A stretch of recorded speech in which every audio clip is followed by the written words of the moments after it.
Bonjour à tous, bienvenue dans Cult & Click pour une nouvelle vidéo, sur Demon Slayer, le film qui est sorti au cinéma le 19 mai 2021 en France. Son nom, Le Train de l'Infini, car c'est un train qui ne s'arrête pas. Un film qui dure 1h57 tout de même, et vous voyez que je ne sais pas quoi en dire, car moi je ne l'ai pas vu, mais ça n'est pas le cas de mon compère Greg. Bonjour à toi mon cher Greg. Bonjour à toi et merci à toi de faire cette introduction retentissante. Et j'ai envie de dire que c'est normal parce que tu ne sais pas quel est le raz-de-marée incroyable qu'est Demon Slayer. Demon Slayer, c'est une série dont je n'avais jamais entendu parler. C'est le plus gros succès de l'histoire du cinéma japonais, ce film. Ça, voilà. Je le sais. Mais et donc tu es au courant de tout. Et donc en fait je n'étais pas du tout au courant de l'existence de la série jusqu'à la sortie de son premier épisode il y a quelques années sur Wakanim. Et je me suis dit c'est pas mal ça, c'est pas mal. Et puis d'épisode en épisode, j'ai été particulièrement surpris par la qualité de l'animation et puis par ce côté incroyablement reposant, apaisant et nostalgique vraiment à l'image de son héros. Qu'est-ce que c'est que Kimetsu no Yaiba ? C'est l'histoire en fait d'un jeune adolescent qui un jour, donc on est au Japon féodal, et en fait il revient après avoir fait des courses à la maison, et tous les membres de sa famille ont été tués et sa sœur a été transformée en démon. Et au moment où un chasseur de démons arrive pour tuer sa sœur, qui clouerait donc son drame personnel incroyable, eh bien, sa sœur montre une certaine humanité, ce qui met le doute au chasseur de démons de la tuer. Et il décide de dire, eh bien, toi, au jeune garçon, tu vas aller t'entraîner et devenir un chasseur de démons. Et en échange, je laisserai ta sœur... en vie. Bref, donc quelqu'un qui a un certain passif, donc on est vraiment sur quelqu'un qui a plutôt vécu le gros drame familial, et pourtant, eh bien, il continue à toujours avoir en fait, ce qui est très très très très surprenant avec Demon Slayer, c'est qu'il y a une palanquée de qualité. Première qualité, sa qualité d'animation. Vous aurez peut-être vu un extrait ou un moment où en fait on voit vraiment ces katas, ces mouvements, par exemple les katas d'eau, où on voit du sabre comme ça, des mouvements d'eau apparaître, ce qui est extrêmement joli, vraiment artistiquement c'est très joli en plus. Alors je m'y connais pas en dessin, mais j'ai l'impression d'avoir fait des personnages qui ont des kimonos avec des carrés et des motifs hyper compliqués à dessiner, ils se tournent et les trucs sont pliés. Enfin, vraiment, j'ai l'impression que c'est juste des génies qui ont adapté le manga. Et en fait, il y a ce côté nostalgique du vieux Japon qui c'est un moment qui est en train de s'industrialiser, mais c'est vraiment la genèse du truc. Il y a ces personnages qui ont vraiment une innocence à côté des démons qui sont vraiment juste là pour bouffer et tuer tout le monde. Et en fait, il y a vraiment quelque chose de simple, mais la série transmet une émotion de manière certaine en fait. De la même manière qu'il y avait des moments où Naruto était capable comme ça sur un moment de nous faire vivre l'enfance tragique de Naruto et balader vraiment une émotion. Et ben là, Kimetsu no Yaiba, je trouve que la série tout le temps vraiment avec une régularité vraiment d'un métronome, et réussit à nous émouvoir et un coup et à nous en mettre plein la vue un autre coup. Enfin, c'est vraiment en fait, si on était un producteur fou qui voulait écrire la meilleure série, ou en tout cas la série qui réussit le plus facilement, il dirait en fait il y aurait de l'action, du rire et des larmes. Et en fait Kimetsu no Yaiba est capable de faire les trois, et très simplement Et c'est vraiment une force incroyable, et c'est une force qui est présente. Donc maintenant qu'on en vient sur le film, c'est une force qui est présente dans le film. Et est-ce que le film est mieux réalisé que la série ? Moi j'ai l'impression que non. Alors c'est toujours subjectif ça, mais j'ai l'impression que non. J'ai l'impression que c'est un peu un méga c'est un peu comme, vous savez, ce côté où ils en mettent plein la vue sur les 6 derniers épisodes d'une saison ou les 4 derniers épisodes d'une saison. J'ai l'impression que c'est pas plus que ça. Donc, est-ce que ça justifie de ne pas avoir été des épisodes de la série ? Moi, je trouve pas. Mais cette série, elle est tellement qualitative, elle a tellement elle a tellement de choses réussies que je lui en veux pas de nous dire viens, il faut payer la séance de cinéma pour voir la suite.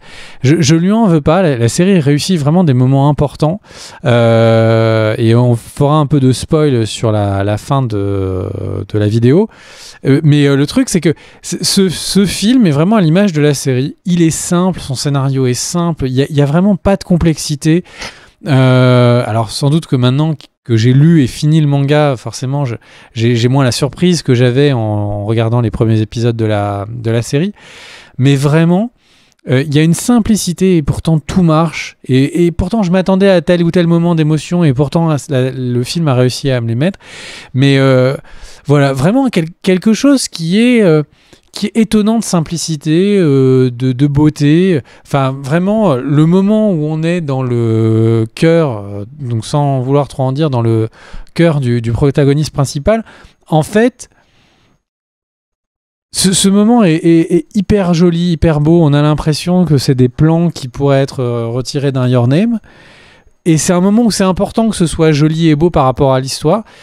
Et c'est réussi. Et après, on a un segment de combat et qui est aussi très réussi.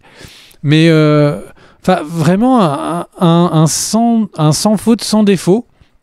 Je suis juste un peu déçu que le fait que il nous demande ces places de cinéma qui nous en ait pas encore plus mis. C'est-à-dire que par exemple, quand on voit les films My Hero Academia, en fait, les films, ils essayent vraiment d'en mettre beaucoup plus dans la vue que la série, au point où du coup la série paraît plus réaliste par rapport à un film qui est dans l'explosion totale. Mais voilà, vraiment quelque chose, une œuvre réussie. Si vous en envie de voir un bon anime d'action, j'ai même l'impression que vous n'avez pas forcément besoin de tout avoir vu avant pour le comprendre, donc il pourrait peut-être être pris en stand-alone. Et puis pour une partie plus spoil, et là je vais vraiment parler de spoil même du manga, donc attention si vous voulez pas savoir. En fait, on a vraiment... Donc je bouche mes oreilles. Si tu as pas envie de te faire spoil, bouge-toi les oreilles, effectivement. Mais attends, j'ai une remarque sur ce que tu as dit. Donc là, de ce que j'ai compris, le film, ils l'ont fait clairement pour gagner un peu de sous au cinéma. Et au niveau est-ce qu'il n'y a pas un côté sentimental dans le fait et satisfaisant en tant que quelqu'un qui a lu le manga, qui a aimé l'anime, d'aller le voir au cinéma et de voir qu'au cinéma il marche autant, il marque l'histoire du cinéma. Il doit y avoir un côté affectif aussi dans tout ça, non ? En fait, c'est quelque chose d'assez particulier parce que quand il y a Kimetsu no Yaiba, c'est vraiment très bien. Et le truc, c'est que en fait, la série animée donc se termine.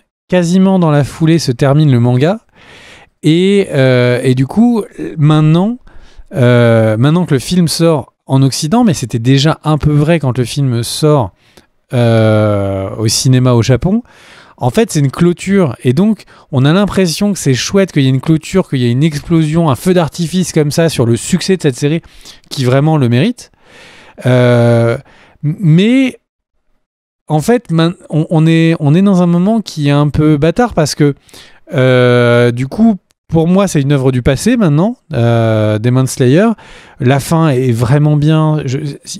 L'auteur ne peut que avoir des louanges d'avoir eu vraiment le courage d'avoir terminé son œuvre alors qu'elle était au firmament. On a vraiment quelque chose qui c'est quelque chose de rare en fait que d'avoir une fin dans ce monde où parfois on essaye d'étirer en milliers d'épisodes. Naruto, je suis très triste qu'il y ait Boruto, que Naruto ne se soit pas terminé, qu'en fait ils font un séquel avec le fils de Naruto. J'aurais voulu qu'il y ait une fin et une fin plus tôt. Et en fait, là, cet anime, Demon Slayer, nous l'a donné. Et du coup, le film du coup, qui sort il y a plus d'1 an au cinéma, c'est une superbe explosion, etc. Maintenant, le truc, c'est que ça crée vraiment un côté très anachronique à ce film. Et du coup, je suis content qu'il ait un succès incroyable. Mais le succès de ce film appelle à la suite d'une série d'une saison 2. Alors, je sais pas si le film est considéré comme la saison 2 ou enfin, en tout cas, bon, enfin bref, vous m'avez compris, c'est saison 1, film, puis saison 2 ou 3, je sais pas comment ils vont l'appeler. Et en fait, du coup, j'ai du mal à avoir de l'enthousiasme pour me dire je vais regarder la suite des animes. Parce que tout est très bien fini en fait là, et le film a réussi à se finir et à nous faire entrevoir la fin du manga. Et du coup, il me va comme fin en fait, il me va comme rappel de fin. Et en fait, pour ceux qui ont vu la fin du manga, en gros, le pilier qui meurt, donc le pilier de la flamme qui meurt dans le film, on se dit que en fait il a réussi à combattre le 3e démon le plus puissant. Et en fait toute la suite ça va être de comment les piliers vont gagner en puissance, vont avoir une marque, qui vont leur donner encore plus de force pour pouvoir combattre le démon numéro 10, numéro 8, numéro 9. Et en fait on a l'impression, quand on regarde juste l'anime, que c'est le combat d'un pilier, donc d'un des Demon Slayer, des combattants des démons, face à un démon, et puis que voilà, et puis qu'il meurt et c'est dommage, et puis on passe à la suite.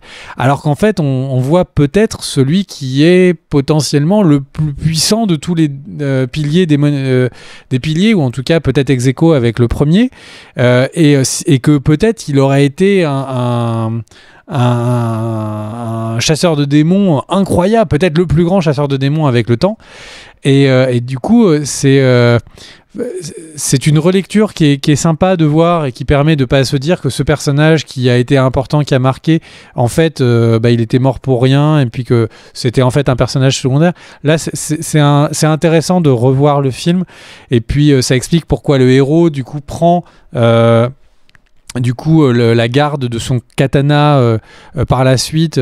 Enfin, il y a vraiment une suite spirituelle qui est intéressante. C'est juste que voilà, maintenant le film est fini, j'ai l'impression que l'œuvre est finie, et l'œuvre est finie d'ailleurs, et du coup je sais pas comment la série va rebondir, et je trouve, après c'est très personnel, je trouve que la série et le film donnent tellement envie de lire les mangas qui sont finis, que je sais pas comment est-ce que les gens vont tenir, ou comment va se gérer ce côté on regarde la série, on fait des théories, mais en même temps on ne regarde pas les mangas. Il y a eu ça pendant un temps avec Walking Dead, mais Walking Dead, il fallait se dire qu'il fallait se taper des milliers d'heures. Là c'est même pas le cas en fait. Donc voilà, j'ai vraiment je suis vraiment très content qu'il y ait eu ce succès, et je suis très content que ce soit fini, et c'est vraiment une force de ce créateur, et en tout cas je trouve ça vraiment cool quoi. Voilà, donc en tout cas Demon Slayer, bon, si vous êtes au ce moment de la vidéo, je pense que vous avez déjà tout vu, tout lu, mais ouais, moi je suis très content qu'on ait eu ce film, qui était une bonne piqûre de rappel de cette très belle œuvre. Eh ben merci mon cher Greg pour cette critique où tu m'as appris beaucoup de choses, notamment le fait que le fils de Naruto était un burrito. Donc ça je ne le savais pas, donc écoutez, chacun ses délires culinaires. Merci à tous d'avoir regardé cette vidéo, n'hésitez pas à dire T'as ce que une tête, vous on a l'impression qu'on a pensez. fait l'enregistrement à 8h, enfin à 4h du matin, on est début de soirée. Mais c'était vraiment au bout. J'ai mangé là. un bout Merci de camembert, pour être honnête, pendant cette critique, où tu m'as spoilé notamment le fait qu'il y avait des piliers. Donc voilà, Je trouve que Bon, bah très bien. Écoute, c'était très français de ta part. Parce que je dis ça pour notre public japonais. On est huge au Japon pour ceux qui le savent pas. Ils regardent Cult and Click. Hein, c'est Kimetsu no Yaiba et Cult and Click. C'est un peu pour le coup les deux piliers de Tokyo. Alors après, Kimetsu no Yaiba c'est très fort, c'est plus fort que Cult and Click à Kyoto, mais nous on est plus Tokyo. Ouais. Alors certains disent que du coup les puristes. Enfin bref, vous avez compris. Mais tu sais, in Tokyo. Il y a Mireille Mathieu est une grande star en Russie. C'est vrai. Nous, on et Cult and Click, donc c'est vraiment Mathieu, les has-beens sont huge ailleurs. En tout cas, ça nous a fait plaisir de vous parler de Kimetsu no Yaiba pour cette vidéo. Ouais. Des bisous. Voilà. Merci aux tipeurs. Merci aux tipeurs et à tous les gens qui regardent cette vidéo et qui mettront un petit commentaire, un petit pouce. Des bisous. Ciao, ciao. Ciao.